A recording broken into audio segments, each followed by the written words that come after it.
आवेश होता है। बच्चों एक इलेक्ट्रॉन पर कितना आवेश होता है? प्रश्न नंबर 1 है कि एक इलेक्ट्रॉन पर आवेश होता है, यानी एक इलेक्ट्रॉन पर कितना आवेश। तो बच्चों इलेक्ट्रॉन जो है ऋण वैद्युत आवेश कण है, जिस पर आवेश जो होता है -1.6 गुणा 10⁻⁴ जो है कि आपका 19 कूलम होता है। तो बच्चों यहाँ पर ऑप्शन की बात कर लें तो ऑप्शन नंबर बच्चों बी इसका राइट हो जाएगा।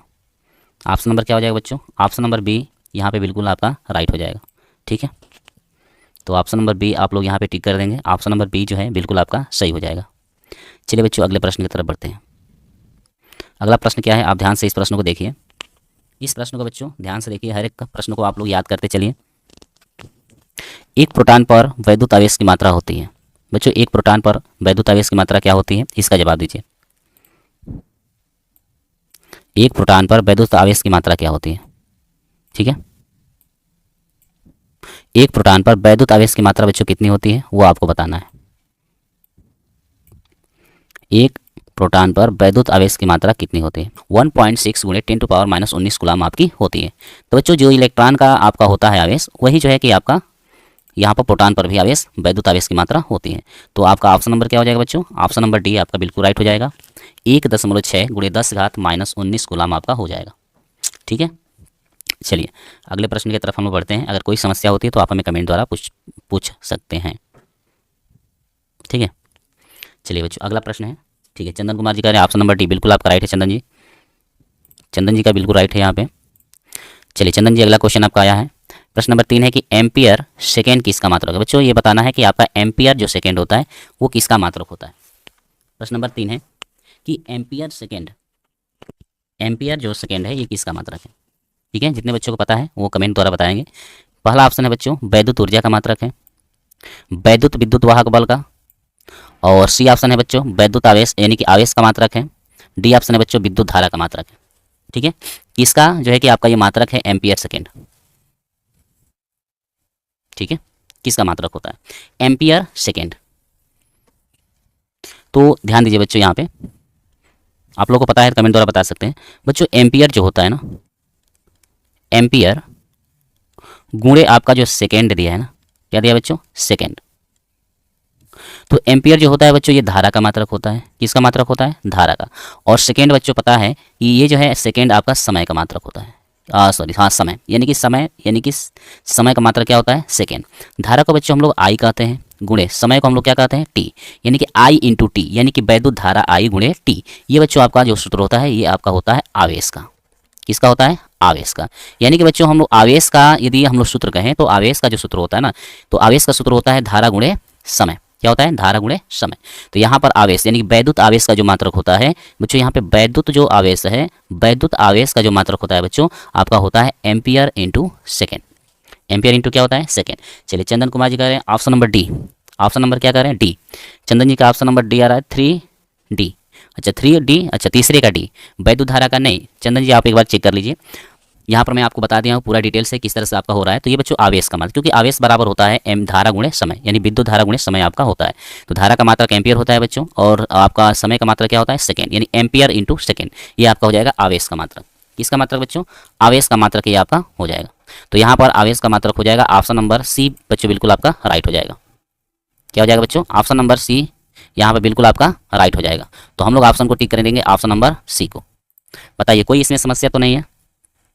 बिल्कुल चंदन जी बिल्कुल आपका ऑप्शन नंबर सी राइट हो जाएगा। चलिए अगले प्रश्न की तरफ बढ़ते हैं। यहाँ पे प्रश्न नंबर 4 आप ध्यान से पढ़िए, इसके बाद इस प्रश्न का जवाब आप दे सकते हैं। प्रश्न को आप ध्यान से पढ़िए, इसके बाद जवाब इस प्रश्न का दीजिए। सवाल क्या है आप देख सकते हैं, आपकी स्क्रीन पर सवाल दिख रहा है कि कौन सा ऑप्शन आपका राइट होगा। ऑप्शन का आप जवाब दीजिए। ठीक है, वीडियो को लाइक अपने दोस्तों के साथ कीजिएगा जरूर।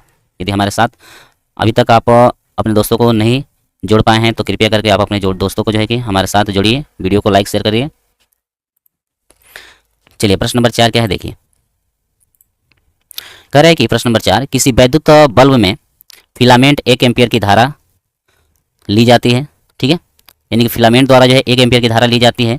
तो फिलामेंट की अनुप्रस्थ काट से 16 सेकंड में प्रवाहित इलेक्ट्रॉन की संख्या। बच्चों इसमें इलेक्ट्रॉन की संख्या पूछा है। ठीक है, इसमें बच्चों किसकी संख्या पूछा है? इलेक्ट्रॉन की संख्या आपसे बच्चों पूछा हुआ है।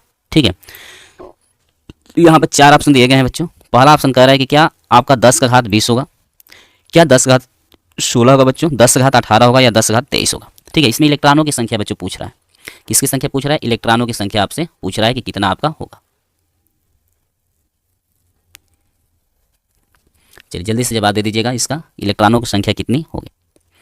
मैं अभी बच्चों सॉल्व करके भी दिखाऊंगा किस तरह से आपको सॉल्व करना है, ठीक है। चलिए चंदन जी करें, नो सर फ्रेंड्स, अच्छा कोई बात नहीं है। चंदन जी इसका जवाब आप दीजिए। देखिए सबसे पहले यहाँ पे क्या दिया है बच्चों, इसको हम लोग ध्यान से पहले नोट कर लेते हैं। देखो बच्चों यहाँ पे धारा आई दिया है, धारा कितने एम्पियर की बह रही है बच्चों, 1 एम्पियर की बह रही है, ठीक है। समय टाइम कितना दिया है बच्चों, 16 सेकंड का समय यहाँ पे दे रखा है, 16 सेकंड तक आपके प्रवाहित हो रही है, ठीक ना। तो आपको पता होना चाहिए बच्चों कि जो धारा होती है ना, जो धारा आई बराबर होता है बच्चों यहाँ पे क्यू अपान क्या होता है, टी। लेकिन बच्चों यहाँ पे ये भी दिक्कत है कि हमें आवेश पता, यहाँ पे आवेश हमें चाहिए नहीं, इलेक्ट्रॉनों की संख्या चाहिए। तो हमें ये भी पता है बच्चों कि आवेश बराबर होता है एन इंटू ई, यानी आवेश क्यू बराबर होता है एन इंटू ई बटा में क्या हो जाएगा टी। यानी कि यहाँ से हम लोग का मान निकलेगा बच्चों कि धारा आई बराबर हो जाएगा एन इंटू ई बटा में क्या हो जाएगा टी। अब यहाँ से बच्चों ये क्या कर दीजिए गुणा, तो यहाँ से बच्चों एन इंटू ई बराबर हो जाएगा आई इंटू टी, ठीक है। तो यहाँ से एन इजकल टू हो जाएगा बच्चों आई इंटू टी बटा में क्या हो जाएगा इलेक्ट्रॉन, ठीक है। चलिए आगे बढ़ते हैं। अब देखिए तो एन बराबर क्या हो जाएगा बच्चों, देखिए आई धारा कितना एम्पेयर की है, 1 एम्पेयर की बारे कितने सेकंड तक बच्चों, 16 सेकंड तक, बटा में इलेक्ट्रॉन कितने होते हैं 1.6 गुणे 10⁻⁻19 कूलम, ठीक है। समझ में आई बात। चलिए तो अब बच्चों क्या करेंगे, 1.6 है ना, तो 1.6 का हमें यहाँ पे 1.6 है हर में, ठीक है। यहाँ पे 1.6 है तो हमें इसे हटाना है, तो 1.6 को हटाने के लिए 10 से नीचे गुणा 10 से बच्चों ऊपर गुणा हम कर देंगे। तो यहाँ से n बराबर हो जाएगा आपका 16 यानी 160 बटा में हो जाएगा बच्चों ये आपका हो जाएगा 16 गुणे आपका हो जाएगा टोटल 10 घात आपका हो जाएगा -19। अब यहाँ से देखिए 16 से 16 कट जाएगा, 1 हो जाएगा बच्चों, यानी कि 10 बटा में आपका हो जाएगा 10 के घात आपका हो जाएगा -19। अब यहाँ से हो जाएगा बच्चों 10 गुणे 10 घात आपका हो जाएगा -19 से बच्चों ये आपका हो जाएगा 19। तो यहाँ से n बराबर हो जाएगा 10 के घात आपका हो जाएगा, देखिए 10 से 10 में गुणा करेंगे, इसका ये घात है इसका 19, तो यहाँ पर हो जाएगा 20 घात, कितना हो जाएगा 20। तो इलेक्ट्रॉनों की जो संख्या है बच्चों कितना आ गया 20, इलेक्ट्रॉनों की संख्या बच्चों कितना आ गया 20। क्या आपको ये सवाल समझ में आ गया, इलेक्ट्रॉनों की संख्या आपका आ गया 20, यानी कि 10 के घात यहाँ पर 20 आपका प्राप्त हो गया, 10 के घात कितना बच्चों 20 आपका प्राप्त हो गया। तो ऑप्शन नंबर ए आपका बिल्कुल यहाँ पे सही हो जाएगा। बताइए कोई भी प्रश्न में आपको परेशानी है तो बता सकते हैं। ऑप्शन नंबर ए, चलिए चंद्रकांत कह रहे हैं सर ऑप्शन नंबर ए बिल्कुल आपका सही है, ऑप्शन नंबर ए बिल्कुल ऑप्शन नंबर ए आपका सही होगा। चलिए अगले प्रश्न की तरफ बढ़ते हैं, हर एक प्रश्न को आप तैयार करते चलिए अच्छे से, ठीक है। चलिए आगे बढ़ते हैं बच्चों, अगला प्रश्न क्या है ध्यान दीजिए।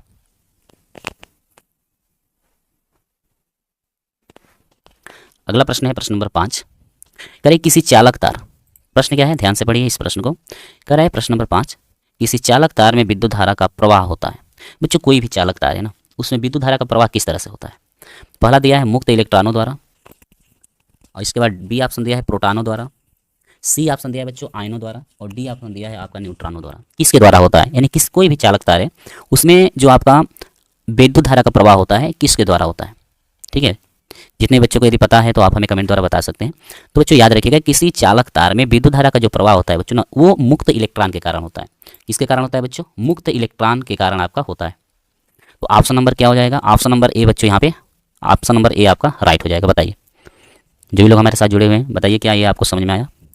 मुक्त इलेक्ट्रॉनों द्वारा जो है कि आपका होता है, यानी कि यदि किसी भी चालक तार में यदि मुक्त इलेक्ट्रॉन है तो विद्युत धारा प्रवाहित की जा सकती है, ठीक है। क्या ये प्रश्न आपको समझ में आया। तो ऑप्शन नंबर क्या हो जाएगा बच्चों, ऑप्शन नंबर ए बिल्कुल आपका राइट हो जाएगा। चलिए अगले प्रश्न की तरफ हम लोग बढ़ते हैं। अगला प्रश्न क्या है ध्यान दीजिए। अगला प्रश्न देखो बच्चों, क्वेश्चन नंबर 6 जो है ना दो तरह से आपका पूछा, प्रश्न नंबर 6 को यहाँ पे दो तरह से पूछा हुआ, ठीक है। प्रश्न नंबर 6 क्या है ध्यान से आप पढ़िए और इस प्रश्न का जवाब आप दीजिए।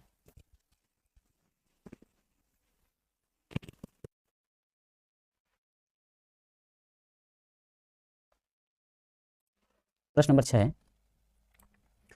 प्रश्न नंबर 6 कह रहा है कि विद्युत धारा के परिमाण का मात्रक क्या होता है, ठीक है। विद्युत धारा के परिमाण का मात्रक बच्चों क्या होता है, यानी विद्युत धारा का मात्रक होता क्या है, विद्युत धारा का मात्रक होता क्या है। या दूसरा जो है बच्चों पूछा है एक दूसरे तरह से पूछा है उसी सवाल को कि किसी वैद्युत परिपथ में बहने वाली विद्युत धारा का मात्रक क्या होता है। देखिए दोनों चीज़ें सेम ही है दोनों का आंसर सेम ही होगा, लेकिन थोड़ा इस प्रश्न को घुमा कर दिया है, ठीक है। पहला दिया है बच्चों एम्पियर, दूसरा दिया है वोल्ट, तीसरा सी ऑप्शन दिया है ओम, और डी ऑप्शन दिया है बच्चों वाट। इनमें से कौन सा ऑप्शन आपका सही है वो आपको बताना है। ठीक है, चलिए पता है तो आप यहाँ पे बता सकते हैं ऑप्शन द्वारा कौन सा ऑप्शन आपका बिल्कुल राइट हो जाएगा। कमेंट करके आप ऑप्शन बता सकते हैं। ठीक है,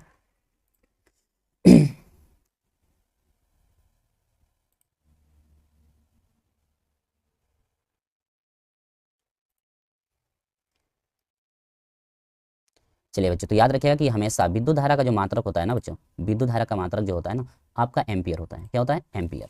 याद, यदि किसी भी परिपथ में बहने वाली जो विद्युत धारा है बच्चों उसका मात्रक होता है एम्पियर। क्या होता है? एम्पियर उसका मात्रक होता है। चलिए अगले प्रश्न की तरफ हम आ गए हैं। प्रश्न नंबर 7 क्या है? ध्यान दीजिए इस प्रश्न नंबर 7 को।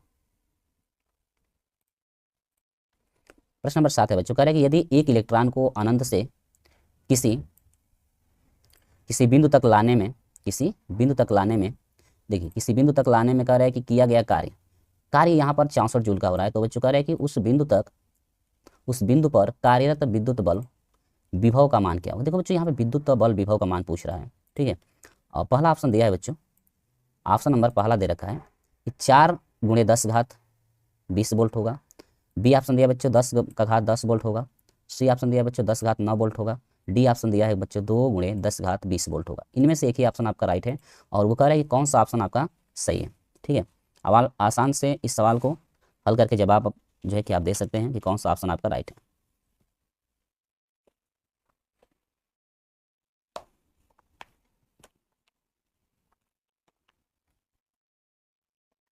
ठीक है, यहाँ पर विद्युत विभव की बात हो रही है बच्चों। तो देखिए सबसे पहले यहाँ पर कह रहा है ना कि एक इलेक्ट्रॉन, यानी कि बच्चों यहाँ पर ध्यान दीजिए इलेक्ट्रॉनों की जो संख्या है आपकी एक है। इलेक्ट्रॉनों की संख्या n बराबर कितना है? 1। ठीक है, कार्य जो हो रहा है बच्चों W, यानी कि कार्य कितने जूल का हो रहा है? आपका 64 जूल का जो है कार्य आपका हो रहा है। ध्यान से इस प्रश्न को आप देखिए। ठीक है, अब आपको पता है कि बच्चों ई का इलेक्ट्रॉन का जो मान होता है, एक इलेक्ट्रॉन पर आवेश जो होता है 1.6 × 10 के पावर जो होता है बच्चों -19 होता है कि नहीं होता है? ठीक है, ये तो होता है इतना। आपको समझ में आया? इतना आपका होता है। तो हमें आवेश वाले पता करना है। तो बच्चों आवेश निकालेंगे कि आखिर में आवेश कितना प्रवाहित हो रहा है। तो आवेश क्यू बराबर होता है बच्चों n × e आपका होता है। तो n का मान 1 है गुणे एक इलेक्ट्रॉन का आवेश वो होता है 1 × 10 घात आपका होता है बच्चों आपका -19 1 पर। तो अब देखिए यहाँ से आपका हो जाएगा बच्चों क्यू बराबर आपका हो जाएगा 1 से गुणा करेंगे तो 1.6 × 10 के घात -19 कूलाम ही आपका होगा। यानी कि ये बच्चों एक इलेक्ट्रॉन पर आवेश का इतना प्राप्त हुआ है। ठीक है, क्यू का मान बच्चों यहाँ पे प्राप्त हो गया। लेकिन हमें बच्चों अभी हमारा प्रक्रिया जो है समाप्त नहीं हुई। हमें निकालना है बच्चों किसका मान निकालना है? हमें निकालना है बच्चों वैद्युत विभव का मान। बच्चों यहाँ पे किसका मान निकालना है? हमें निकालना है बच्चों वैद्युत विभव का मान हमें प्राप्त करना है। ठीक है, तो अब हम लोग बच्चों यहाँ पे निकालेंगे वैद्युत विभव का मान कि वैद्युत विभव का मान जो है हम लोग का क्या प्राप्त हो रहा है वो चीज़ें हम लोग देखेंगे। वैद्युत विभव का मान बच्चों क्या प्राप्त हो रहा है इसे हम लोग देखेंगे। चलिए बच्चों क्यू का मान प्राप्त हो गया। अब बच्चों हम लोग आते हैं अपने पॉइंट पे कि जो क्यू का मान प्राप्त हुआ है ना बच्चों, क्यू का जो मान प्राप्त हुआ है, अब आपको पता है कि वैद्युत विभव क्या होता है बच्चों? वैद्युत विभव, वैद्युत जो विभव होता है ना, वैद्युत विभव वो होता है बच्चों V बराबर आपका होता है W/Q। ठीक है, वैद्युत विभव V बराबर होता है बच्चों W/Q। तो यहाँ पर देखिए W कार्य आपका कितना है बच्चों? 64 जूल का है।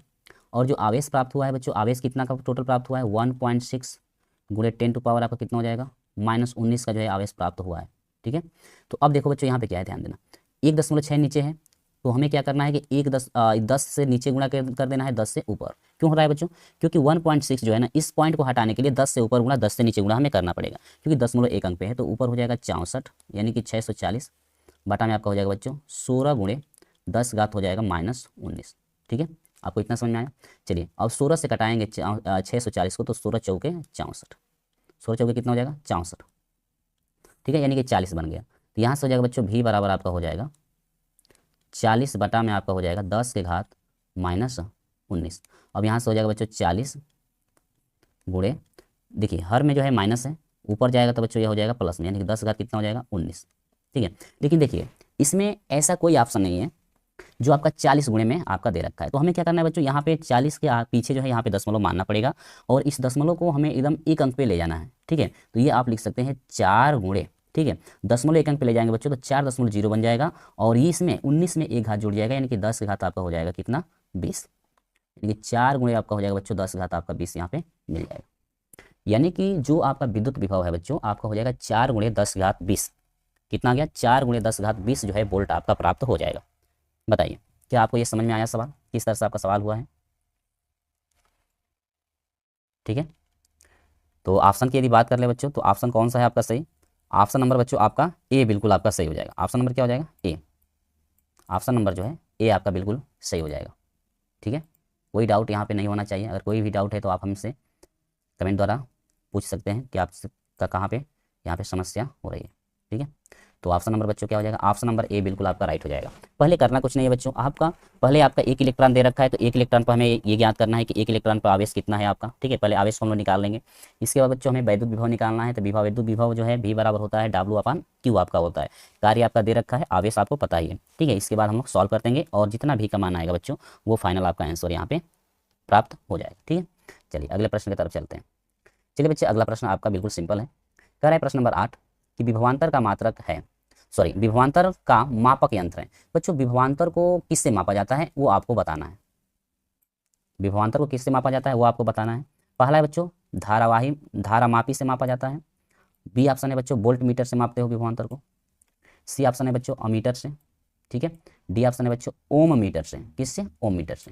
चलिए 4 ऑप्शन, इन चारों में से एक ही ऑप्शन आपका सही है और आपको बताना है कौन सा वो ऑप्शन है जो आपका सही है। ठीक है बच्चों, विभवांतर को मापना है, ये भी ध्यान दीजिएगा। किसको मापना है? विभवांतर को मापना है।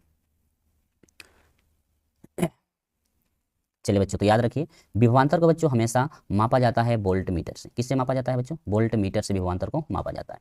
तो हम लोग का बच्चों ऑप्शन नंबर क्या हो जाएगा? ऑप्शन नंबर बी बिल्कुल आपका राइट हो जाएगा। यानी कि विभवांतर को बच्चों हम लोग वोल्ट मीटर से मापते हैं। विभवांतर किससे मापते हैं? वोल्ट मीटर से बच्चों हम लोग मापते हैं विभवांतर को। ठीक है, चलिए बच्चों अगले प्रश्न की तरफ हम लोग बढ़ते हैं। 8 नंबर कंप्लीट हुआ, 9 नंबर की तरफ चलते हैं। चलिए आइए यहाँ पे इस सवाल को हम लोग सॉल्व करते हैं। चलिए प्रश्न नंबर 9 का ऑप्शन कौन सा राइट हो जाएगा ये आपको बताना है। पहला प्रश्न नंबर 9 है बच्चों कि निम्नलिखित में से कौन सा कथन ओम के नियम को व्यक्त करता है। ओम के नियम को बच्चों कौन सा कथन व्यक्त करता है? ये 2014 में पूछा गया। पहला है बच्चों ए ऑप्शन दिया है धारा प्रति विभवांतर यानी धारा बटा विभवांतर नियतांक आपका होता है। बी ऑप्शन दिया है बच्चों विभवांतर गुणे धारा नियतांक के बराबर होता है। विभवांतर बराबर होता है बच्चों धारा इंटू प्रतिरोध। और डी ऑप्शन दिया है बच्चों धारा बराबर होता है विभवांतर गुणे प्रतिरोध। ठीक है, इनमें से बच्चों एक ही ऑप्शन आपका सही है और उस ऑप्शन को आपको चूज करना है जो ऑप्शन आपका सही है। ठीक ना, यानी कि कौन सा ओम के नियम को व्यक्त करता है ये आपको बताना है। कौन सा ओम के नियम को व्यक्त करता है ये आपको बताना है। ठीक ना, जिसको पता होगा वो जल्दी से कमेंट करके बता देगा भाई। मैं थोड़ा सा वेट कर लेता हूँ। ठीक है, मैं थोड़ा सा वेट कर लेता हूँ। देखो बच्चों आप लोग सूत्र पढ़े होंगे कि V बराबर होता है I इंटू आर। ठीक है, क्योंकि इसमें रेजिस्टेंस आपको लेना जरूरी है बच्चों। ठीक ना, विभवांतर बराबर होता है धारा गुणे प्रतिरोध। ठीक ना, ये भी आपका होता है। अब ये जो R होता है ना बच्चों ये एक नियतांक होता है। क्या होता है? नियतांक। R एक क्या होता है? नियतांक आपका होता है। R एक क्या है? नियतांक है। ठीक है, तो यहाँ पर क्या हो जाएगा? V जो है आपका विभवांतर है। V क्या है बच्चों? आपका विभवांतर है। यानी कि यहाँ से हो जाएगा विभवांतर। क्या हो जाएगा बच्चों? विभवांतर बराबर हो जाएगा I बच्चों हम लोग ये धारा को दिखाता है और गुणे R जो है बच्चों ये प्रतिरोध को दिखाता है, प्रतिरोध। ठीक है बच्चों, तो यहाँ पर आपका हो जाएगा ओम के जो नियम को व्यक्त करेगा विभवांतर V बराबर I इंटू आर। तो ऑप्शन कौन सा हो जाएगा बच्चों? ऑप्शन के लिए हम लोग चर्चा कर ले तो ऑप्शन नंबर क्या हो जाएगा? ऑप्शन नंबर बच्चों यहाँ पे बिल्कुल आपका फाइनल हो जाएगा option number C. Option number क्या हो जाएगा बच्चों? ऑप्शन नंबर सी बिल्कुल यहाँ पे फाइनल हो जाएगा। सूत्र देखो बच्चों, आप सूत्र याद रखते हो ना, यदि सूत्र आपको पता है तो आसानी से हर एक ऑप्शनल का आप जवाब दे सकते हैं। यानी कि विभवांतर बराबर होगा धारा गुणे प्रतिरोध। धारा गुणे क्या होगा? प्रतिरोध आपका हो जाएगा। चलिए अगले प्रश्न की तरफ हम बढ़ते हैं। अगला प्रश्न क्या है ध्यान दीजिए। चलिए आइए, कह रहे हैं कि ओम के नियमानुसार विभवांतर व धारा के बीच ग्राफ होगा। अथवा दो तरह से इस प्रश्न को पूछा है। इस प्रश्न को दो तरह से पूछा गया। ओम के नियमानुसार विभवांतर व धारा के बीच ग्राफ होगा। ग्राफ क्या होगा बच्चों? दे रखा है अय्या पूछ रहा है कि ओम के नियम के अनुसार धारा व विभवांतर में ग्राफ क्या बनेगा। ठीक है, देखो बच्चों पहला दिया है ऑप्शन क्या? पहला ऑप्शन दिया है क्या आपका सरल रेखा बन सकता है, क्या उनके बीच जो ग्राफ बनेगा एक वृत्त के जैसा बन सकता है। सी ऑप्शन दिया है क्या ये अर्धवृत्त बन सकता है। डी ऑप्शन दिया बच्चों क्या यह एक लगातार दिशा बदलती रहती है। एक ही इसमें से ऑप्शन सही है, एक ही आपका ऑप्शन सही है। तो बच्चों याद रखिए इस चीज़ को कि हमेशा जो ओम के नियम होता है ना, विभवांतर और धारा के बीच जो ग्राफ बनता है बच्चों, आपका ये जो है ओम के नियम के अनुसार विभवांतर व धारा के बीच जो ग्राफ बनता है एक सरल रेखा प्राप्त करता है। कौन सी रेखा बच्चों?